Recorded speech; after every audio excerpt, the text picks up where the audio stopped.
विज्ञान ज्ञान गुण सागर जय कपी सति लोक उजागर जय।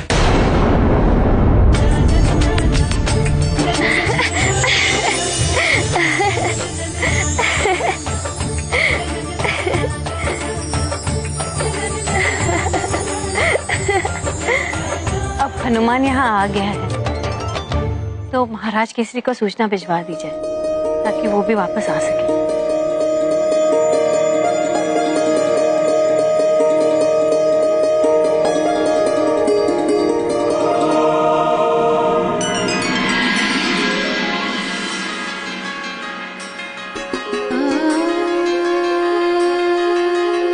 ये पुष्प बहुत सुंदर है पुत्र,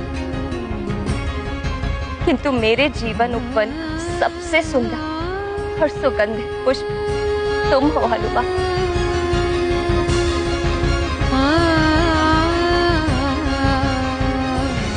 माँ, मैं आपके लिए और एक विशेष उपहार लाया हूँ जिससे आप प्रसन्न हो जाएंगी।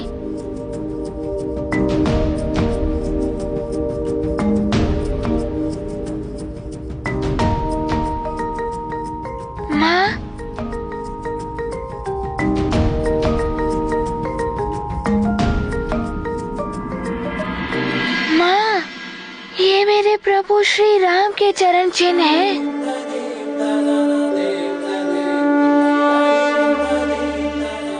भले ही आप उनसे नहीं मिल पाई, किंतु मैं उनके चरण चिन्ह लाया हूँ।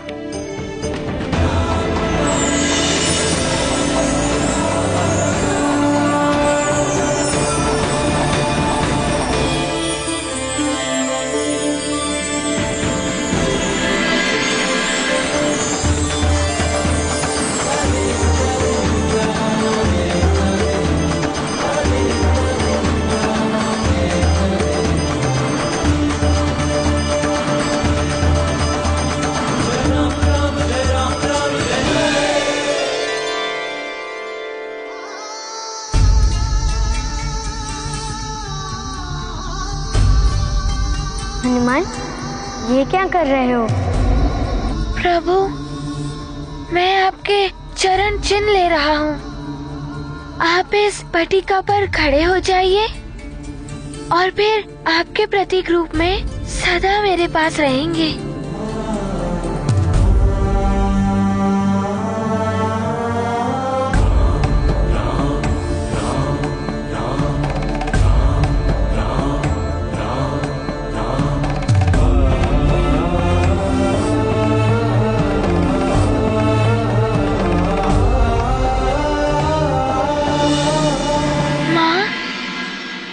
पिताश्री कहाँ है?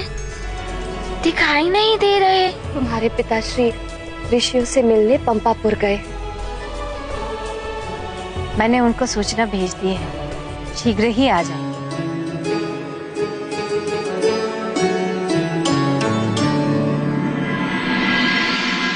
ये समय कठिन है, हम एकता बनाए रखनी होगी, तभी हम एक मत होकर इस संकट से उभर पाएंगे। चंद्रदेव पर शनिदेव की दशा भी आरंभ होने वाली है और शनिदेव की दशा में चंद्रदेव के लिए अमृत की रक्षा करना कठिन होगा। हम सबको मिलकर शनिदेव से प्रार्थना करनी चाहिए कि वो चंद्रदेव पर अपनी दृष्टि का प्रभाव न डालें, जिससे चंद्रदेव विचलित न हो और एकाग्रता के साथ अमृत की रक्षा कर सके। इसके लिए हमें एक मत और एकत्रित रहना ही होगा, किंतु शनिदेव किसी की सुनने वाले नहीं। उन्होंने तो समय आने पर महादेव पर भी अपनी दृष्टि डाल दी थी।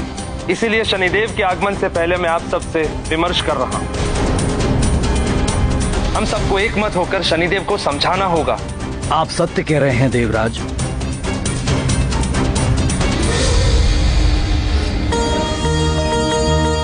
वैद्यराज जी, वैद्य रानी जी, आपका बहुत आभार है हम पर, जो आपने हनुमान को पूर्ववत सामान्य कर दिया। महारानी अंजना, इसीलिए तो हम हनुमान को अयोध्या ले गए थे।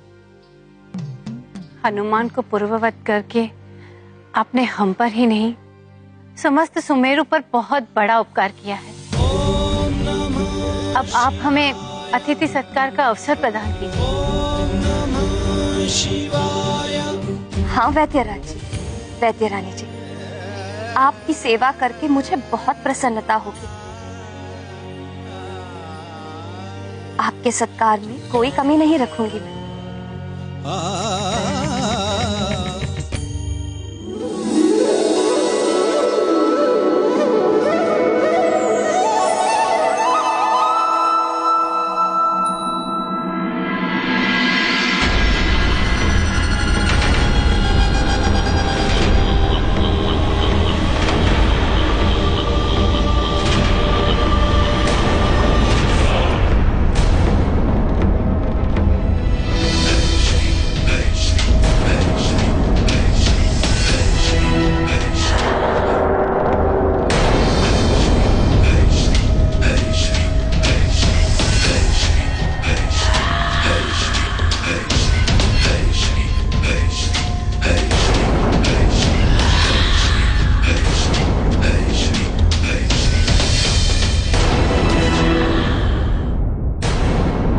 कहिए देवराज, आपने ये सभा क्यों बुलाई है?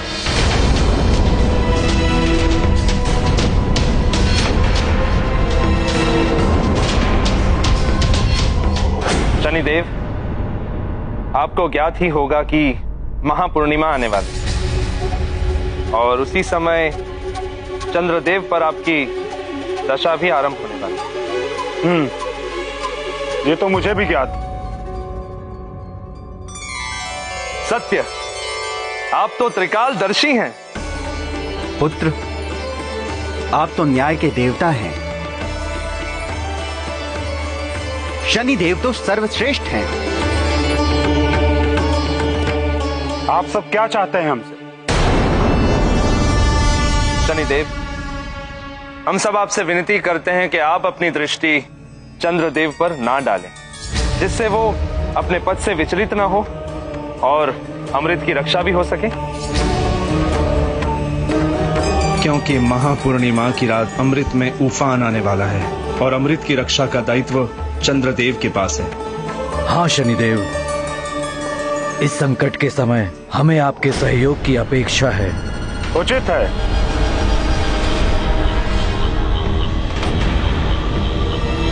किंतु क्या हुआ शनिदेव? आपके मन में कुछ है तो कहिए। मैं ये कहना चाहता हूं कि स्वयं चंद्रदेव यहां उपस्थित हैं।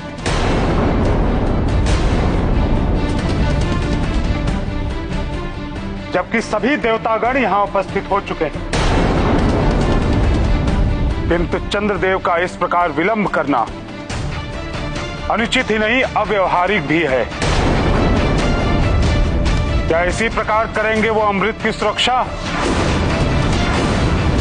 कदाचित उन्हें अपने दायित्व की गंभीरता का ज्ञान नहीं है। दायित्वों की गंभीरता से मैं भली भांति परिचित हूं शनिदेव।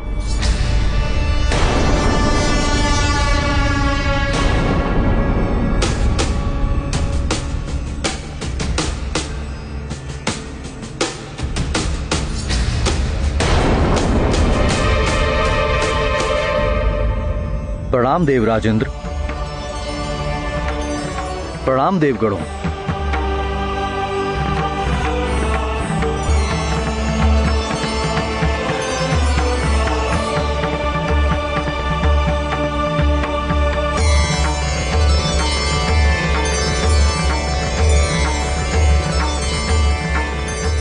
शनिदेव, मेरे दायित्वों पर प्रश्न ना ही उठाएं तो ही उचित होगा।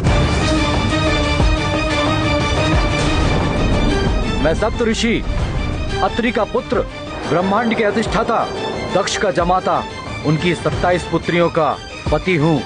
मेरी श्रेष्ठता का प्रमाण यह है कि स्वयं महादेव ने मुझे अपने मस्तक पर धारण किया हुआ है और वे चंद्रशेखर कहलाए। मैं अपने सभी दायित्वों को स्वयं संभालने में सक्षम हूँ। चंद्रदेव, इस विशेष महापूर्णिमा के अवसर पर अमृत में अधिक उफान आने वाला है। जो चंद्रलोक सहित समस्त ग्रहों को प्रभावित कर सकता है। इसलिए आपकी सहायता है तो हम सभी देवराज, उचित ये होगा कि शनिदेव अपना दायित्व संभालें। मेरे उत्तरदायित्व मैं संभाल लूंगा।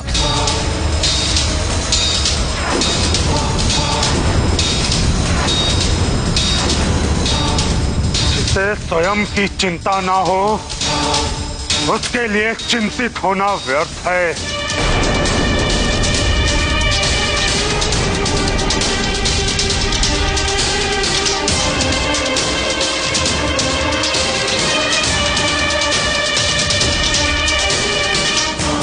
शनिदेव को तो क्रोध दिला दिया चंद्रदेव ने। कहीं शनिदेव ने पलटकर सीधे दृष्टि डाल दी चंद्रदेव पर तो अनर्थ हो जाएगा।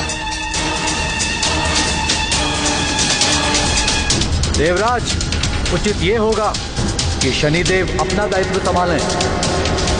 मेरे उत्तरदायित्व मैं संभाल लूंगा। चंद्रदेव, अब तुम मुझसे नहीं बच सकते।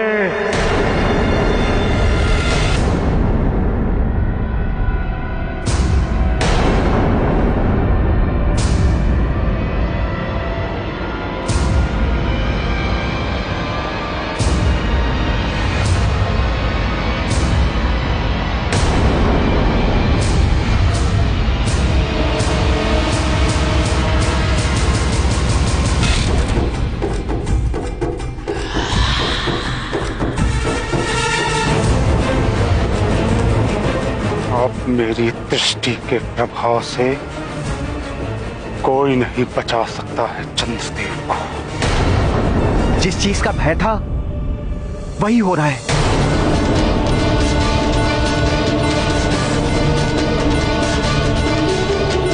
अभी तो शनिदेव ने चंद्रदेव पर आंशिक दृष्टि ही डाली है, किंतु अब पूर्ण डालकर ही शांत होंगे।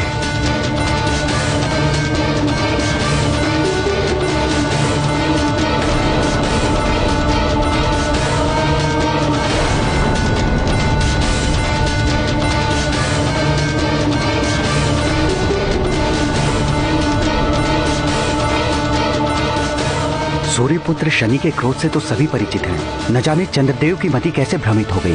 अब क्या होगा चंद्रलोक का, और क्या होगा वहां रखे हुए अमृत का।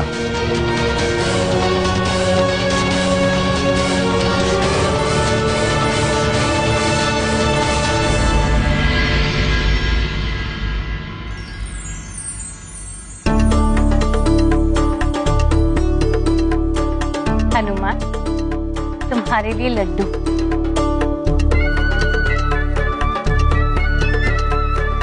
अरे वाह, माँ के हाथ के बनाए लड्डू। और ये तुम्हारी प्रिय कबरी गाय का दूध।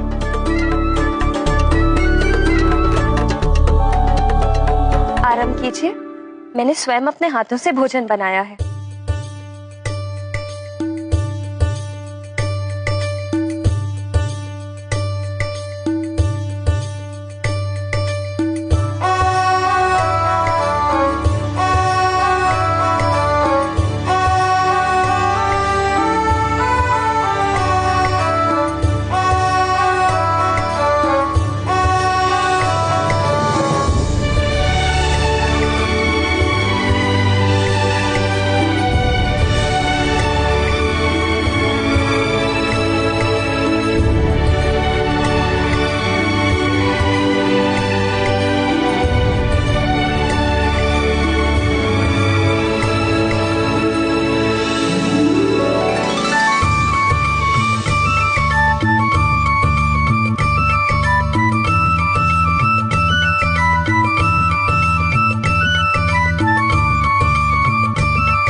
चंद्रदेव, आज देव सभा में आपने मुझे अपमानित किया, और वो भी अकारण ही। मेरे दायित्वों पर प्रश्न ना ही उठाए तो ही उचित होगा। मैं सप्तऋषि अत्रि का पुत्र, ब्रह्मांड के अधिष्ठाता, दक्ष का जमाता, उनकी 27 पुत्रियों का पति हूँ। मेरी श्रेष्ठता का प्रमाण यह है कि स्वयं महादेव ने मुझे अपने मस्तक पर धारण किया हुआ है और वे चंद्रशेखर कहलाए। मैं अपने सभी दायित्वों को स्वयं संभालने में सक्षम हूँ। देवराज, उचित ये होगा कि शनिदेव अपना दायित्व संभालें। मेरे उत्तरदायित्व मैं संभाल लूंगा। प्रकाश नेत्रों को उचित मार्ग दिखाता है, किंतु तीव्र प्रकाश नेत्रों को अंधा भी कर देता है।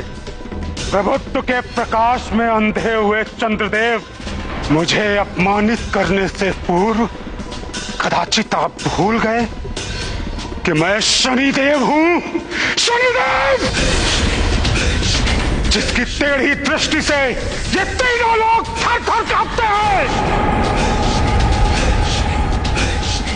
अब मेरे कोप से आपकी रक्षा कोई नहीं कर सकता, कोई नहीं। सत्कार तो आपने बहुत अच्छा किया महारानी अंजना। अब हमारे प्रस्थान का समय हो गया है, हमें आज्ञा दें।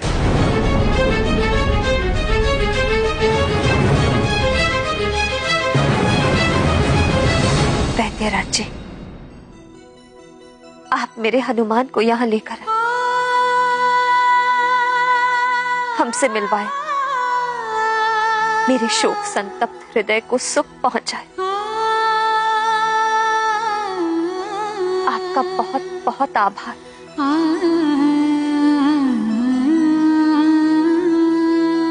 बस एक निवेदन और है, भविष्य में भी हनुमान को कभी कभी मुझसे मिलाने के लिए ले आया करिए। आपका मुझ पर बहुत बड़ा उपकार होगा।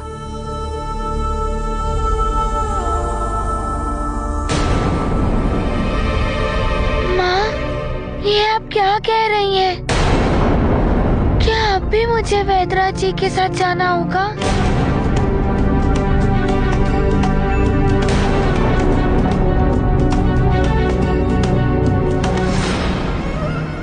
पुत्र हनुमान, मैंने तुम्हारा दान किया है वैद्यराज जी को, और अब जीवन भर मुझे इसका पालन करना होगा। इसीलिए तुम्हें वैद्यराज जी के साथ सुमेरु से जाना होगा।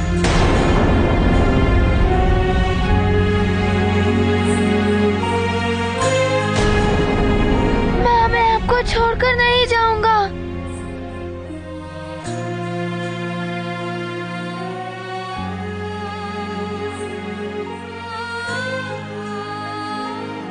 ऐसा नहीं कहते पुत्र, दिया हुआ वचन और दान कभी वापस नहीं लिया जा सकता।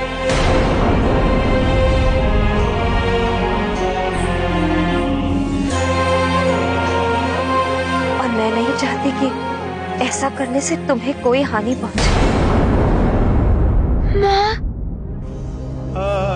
आप अपने पुत्र को अपने से दूर क्यों करना चाहती हैं?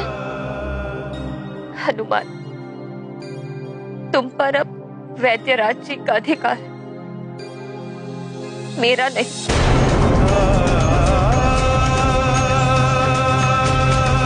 मैं चाहकर भी तुम्हें नहीं रोक सकती। माँ,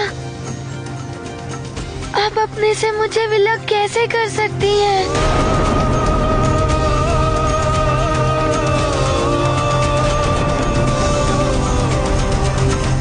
वैद्यराज जी, इससे पहले कि मेरा साहस टूट जाए, मेरा ममत्व दुर्बल पड़ जाए, आप ले जाइए हनुमान को यहाँ से।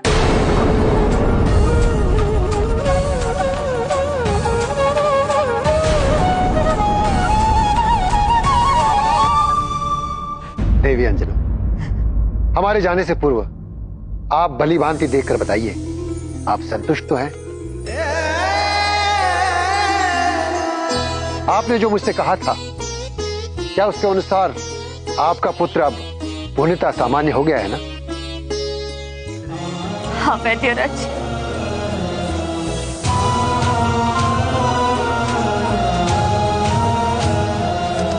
और इसके लिए आपका बहुत बहुत धन्यवाद। किंतु माता पिता को उसकी संतान की भलाई के लिए उससे दूर भी रहना पड़ता। मैं यही सोचकर प्रसन्न हो लूं कि मेरा पुत्र जहां भी है कुशलता से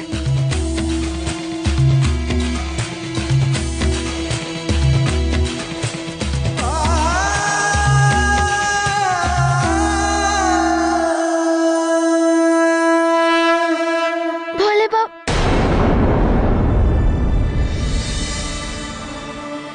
एक भोले भाले पुत्र को अपनी माँ से दूर किया जाए तो माँ दुखी होंगी ना?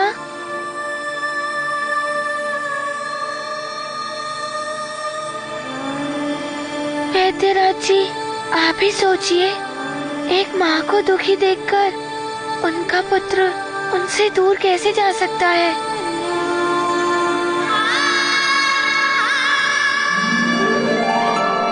देवी अंजना, समय हमारे जाने का हुआ है, हनुमान के जाने का नहीं।